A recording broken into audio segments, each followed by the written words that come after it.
Hey yo, I'm back with another video. And before I start the video, watch this video at 2 times the speed so that it saves your time.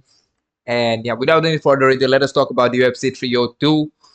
And this is going to be a recap video of UFC 302, Makachev versus Poirier, and of course the co-main event.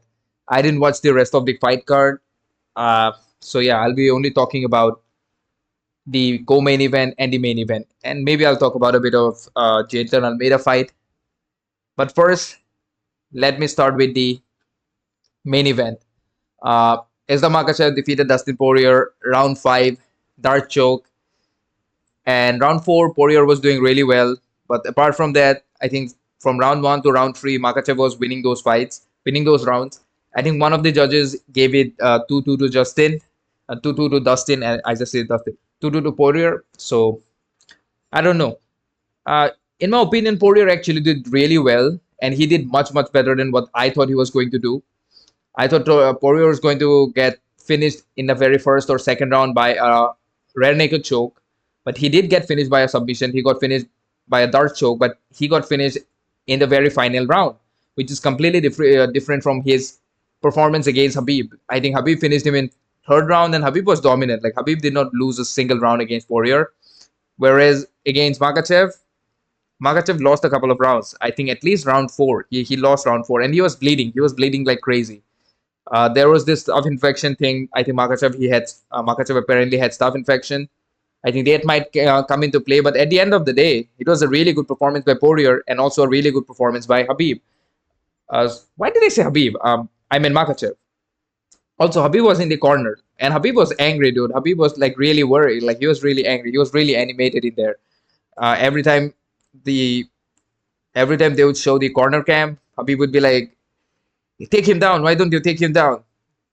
And I mean, this was a really good fight. This was a really competitive fight, and it just showed that Makachev is human. He's not Habib. It says I made a video for the first Volkanovski fight that Makachev had, and somebody in the comment section wrote that well, Makachev is not Habib. You'll see, and yeah, he's not Habib.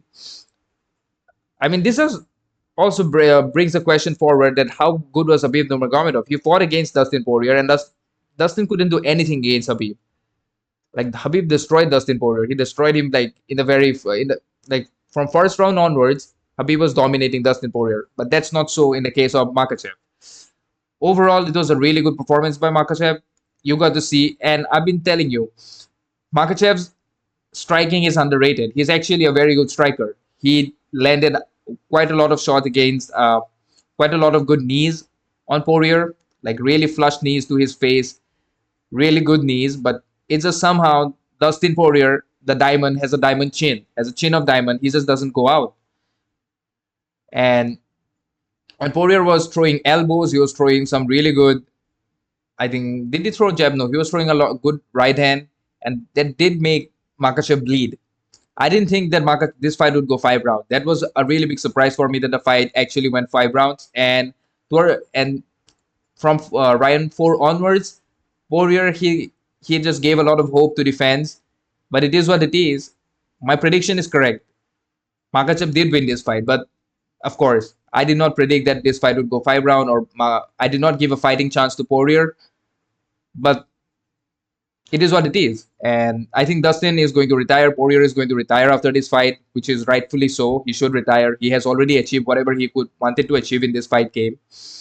He's what, 35, 36 years old right now? I think so. He's like 35, 36. Yeah, he's 35. He's going to be 36 this year. 35 years and 4 months old. He's pretty old. And like I think he has had what, 30 fights? Yeah, 30 fights. He has had 38 fights. 38, 39 fights. I mean, what more do you want? He already has a business going on. I think he has this hot sauce business, and he has a daughter. He has a good family. He has a family man, and I think he should continue doing something else. Maybe he's not sure if he wants to retire. Whenever you're not sure if you want to retire or you want to unretire, that's not really a good place to be, because if you're getting inside the octagon with a mentality that, hey, I want to fight, I don't want to fight, it's not a good thing, because the other people in there, young fighters in there. They're hungry. They're going in there with 100% motivation, and they will hurt you. And I don't want to see Diamond take more damage. He has had three chances to get the lightweight championship. He has fought against who's who. He has fought against arguably three of the best lightweights of all time. He fought against Habib Nurmagomedov. He fought against Charles Oliveira. He fought against Makachev. What more is there for the title? What more is there for him to fight? Maybe if Makachev moves up to the welterweight division, then he might get an opportunity to fight against someone that he can defeat and become the lightweight champion and finally retire. That can happen. That might happen. That might not happen as well. So you never know. But for me, I would prefer that Diamond should retire. He should retire as a healthy person, and I don't want to see him retire, like BJ Penn or Frankie Edgar. I don't want to see Dustin go through that. And yeah, of course, I'm talking a bit more about Dustin because this might be the last time we see him inside the octagon. There is no surety about that. But this was a fantastic performance. If this is the performance that he's going to retire with, I think that's a good performance. And now let's talk about the man of the hour, the champion himself, the man from Dagestan, Makache, Dagestan, Islam Makachev. What a performance by him as well. A lot of people are not giving him the credit that he deserves. A lot of his comparison comes from Habib. Even I, when I started this video, was comparing him to Habib because because Habib being in his corner, being his coach, being his teammate, and being someone who's always there with him, you will always continue to compare him with Habib because he's like a prodigy of Habib. And of course, Habib's father. But the difference is he's a different kind of a fighter. And I think when it comes to grappling and pressure, Habib is on a different level. But striking wise, I think Makachev is a much better striker. He does get cut. He does get hurt. We saw Volkanovski hurting him. We also saw Poirier hurting him. So there is a possibility to hurt him. We never saw Habib bleed inside the octagon. We never saw that. That's the difference. So Makachev, he can bleed and he can. So he's human. And yeah, I think, again, a really good performance by him. There's nothing much that I can say about him. I think in round one, he took Poirier down. Round two, he took him down. And big props to Poirier that every time Makachev took him down, Poirier just found an opportunity. He found a way to get back up. He found a way to not get submitted, which is very rare. When Makachev takes you down, most of the time people get submitted. So that just shows us how good Poirier is. And I think in the finishing sequence when he went for the takedown, then he ankle picked him. He ankle picked Poirier basically. I think it was more about Poirier being tired than his skill. I think he was just tired at that point of time. He did not have enough energy. He did not have enough endurance to defend that submission. And then eventually he lost that fight. Eventually he got dart choke. And it is what it is, man. And for Makachev, I think he wants to fight against who does he want to fight against? I think he wants to move up to the welterweight division and he wants to fight for the third belt, for the second belt, which I want to see him fight against Arman Tsarukyan. I'm not going to lie. After this performance against Poirier, I'm really interested in seeing what Arman can do because Arman is definitely a better wrestler than Poirier. Like, he's a 10 times better wrestler than Poirier. Poirier has never been known for his grappling. He's been known for his striking. He's always been known for his boxing, arguably one of the best boxers in UFC. Has really good striking, really smooth. But he has never been really that good of a wrestler. Poirier has never been good of a wrestler. He can grapple. He's good. He's a good grappler. Defensively, even as an offensive grappler, he's not that good. On the other hand, Arman Tsarukyan, he's actually a very good grappler.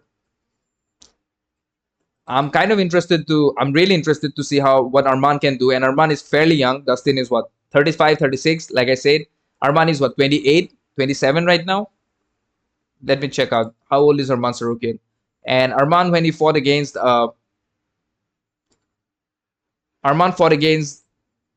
Islam Makachev back in 2019. And he was only 22 years old at that point of time. And he's now 26, 27. He's 27 years old right now. So it's kind of interesting. And he defeated Charles Oliveira. Charles Oliveira did put him in a really bad submission, but he managed to win. He managed to not get submitted, and I think he made Oliveira bleed. And I'm definitely interested. He has had 3 losses in his career. I think he has lost against He has lost once against Mateusz Gamrot. He lost against Makachev, and he lost against Alexander Balik. That was his second fight. And apart from that, he has been winning. And recently, he's on a four-fight winning streak. He defeated Damir Ismagulov. He defeated Joaquin Silva. He defeated Beneil Dariush. He defeated Charles Oliveira. And then, of course, now I think he should get the opportunity next to fight against Makachev. This is going to be a really good fight. They both can fight in October. What is it now? This is June. So basically June, July. They have the entire month of June, July, August, September, October. Yeah, I mean, towards the end of October, I think towards the end of 22, 21, 22, that's when they organize those fights. So basically July, August, September, and June. They have 4 months to prepare for each other and fight in October in the Abu Dhabi fight card. And every year, I think for the last 2 or 3 years, Makachev has been fighting in the Abu Dhabi fight card. So I think Arman Sarukian versus Islam Makachev in the Abu Dhabi fight card, that makes more sense. Like that's going to be a banger of a fight. We all know. I mean, Arman deserves it, man. Arman deserves it at this point of time. I know Makachev wants to move up the weight division, so it'll be interesting if he decides to move up. Because what we are like, wait, if he decides to move up, let's just assume that Leon Edwards or Bilal, one of those two win or lose that fight. What about Shavkat Rakhmonov? He deserves a title shot as well. He's waiting in there. He's waiting for a title shot. He was supposed to fight against Jack Della Maddalena. That fight is not happening. So there is a good chance that Makachev versus Shavkat Rakhmonov can also take place in future. Maybe for the interim title champion. Maybe for the interim welterweight champion. Will I be interested in watching that fight? Hell yes. I will definitely watch that fight because just like Makachev, Shavkat Rakhmonov is also a very good grappler. I genuinely want to see Makachev against a good grappler. I think Arman Sarukian is a really good grappler. And who's a better grappler than Arman Sarukian? I would say Shavkat Rakhmonov. The reason I say that is because Shavkat has never had a decision. In his entire career of 18 fights right now, he has never had a decision. That's how good Shavkat Rakhmonov is. So I'm interested. Either way, I want to see. I don't care who Makachev fights next. My favorite would be my personal favorite fight would be Makachev versus Arman Sarukian because I want to see him fight one more time in lightweight division. Apart from Arman, I'm saying nobody in the lightweight division can give any problem to Makachev except for Arman. I'm not saying Arman can win. I think Arman has a better chance than the rest of them, and maybe Mateusz Gamrot. Yeah, you guys might be laughing at me when I say Mateusz Gamrot, but styles make matchup. Style make fight. Styles make fights. Mateusz Gamrot might be a really bad, like a really average kind of a fighter, but he knows how to win, and his wrestling is top notch. He somehow will find a way to neutralize Makachev's wrestling.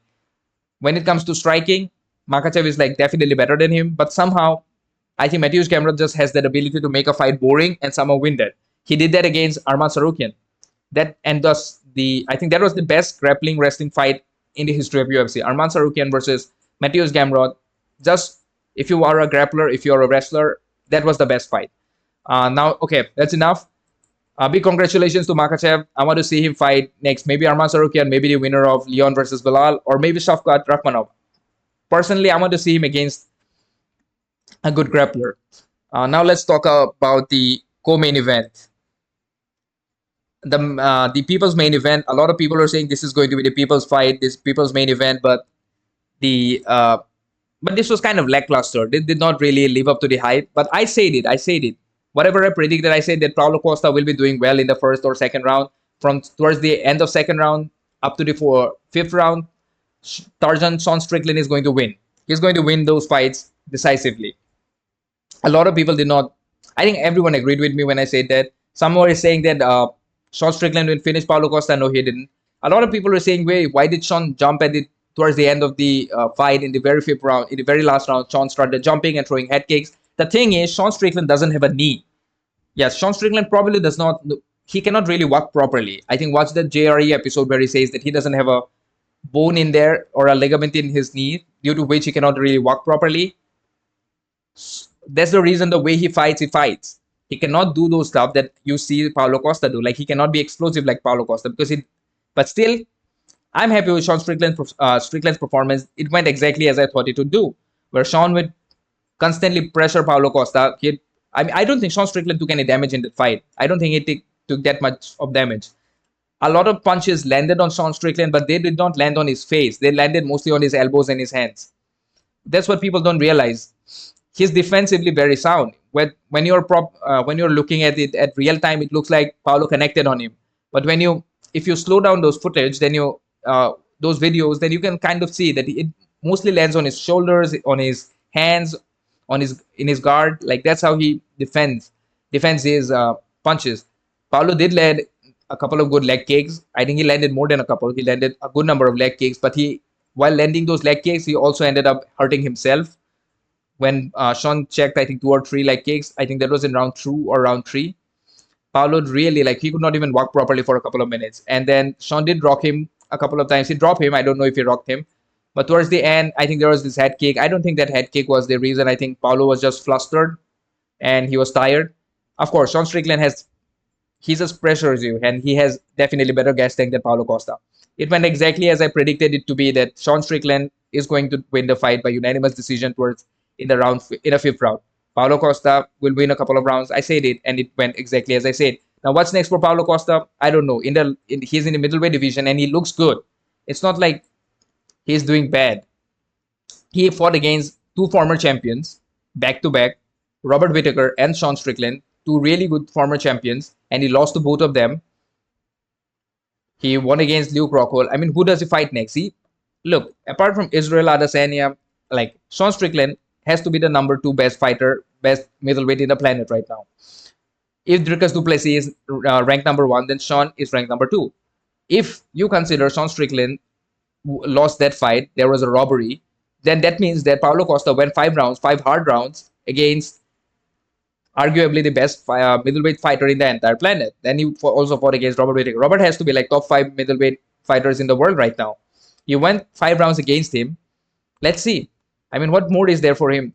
Who does he fight next? He needs to fight somebody who's below him in the middleweight division. But who do you put him against? Because he's a star. Paulo Costa is definitely a star. He definitely has a fan following. He's really good on Twitter. He's only 33 years old, which is not very old. Who does he fight against? Marvin Vettori once again. Jared Cannonier is, I think, next week probably Jared Cannonier is fighting somebody. Let me check.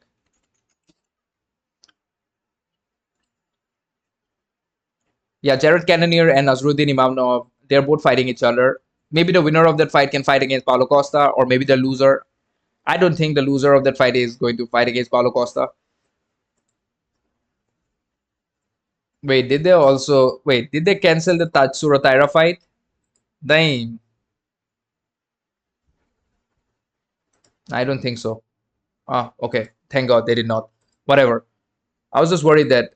But yeah, I mean, I don't know what you do with Paulo Costa. He's definitely good, but he's just not good enough to fight against the top of the top 5. But it doesn't matter. He did well. A lot of people are angry with Sean Strickland fighting. They're saying that it was a boring fight. Well, it was a boring fight. There is no 2 ways about it. But he won. I mean, at the end of the day, what matters more is winning. If you keep losing your fights, even if you're the most entertaining fighter, you're not going to be that popular. Sean has already won the belt. He has already won the belt once, and he defeated Israel Adesanya, might be one of the best middleweight of all time. If Anderson Silva is ranked number 1, if Anderson Silva is the best middleweight fighter of all time, then Israel Adesanya is going to be the second best middleweight fighter of all time, and Sean Strickland dog-walked him. So you got to put some respect to Sean Strickland's name. And people should be like, hey, he's going to finish. Yeah, he doesn't really finish anybody. He just beats you, and he beats you bad for 5 rounds. That's kind of humiliating if you're like someone like Paulo Costa, who's just a marauder, who just moves forward, who's just, yeah, I just channel my inner Joe Rogan. Paulo Costa is a marauder. He is a marauder. Whatever. But yeah, I mean, you got to respect Sean Strickland. He fought the perfect fight. He did not take a lot of damage. And the judges, man, who the hell was judging that fight? That one judge gave it, what, 20, 45, 46? I don't know if I could see the decision. This was a split decision. This was supposed to be a dominant,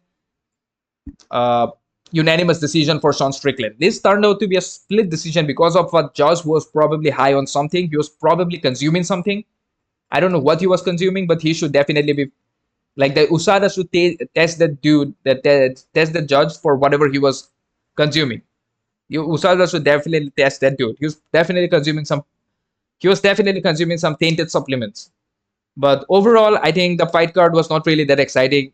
Thank God the main event was really good.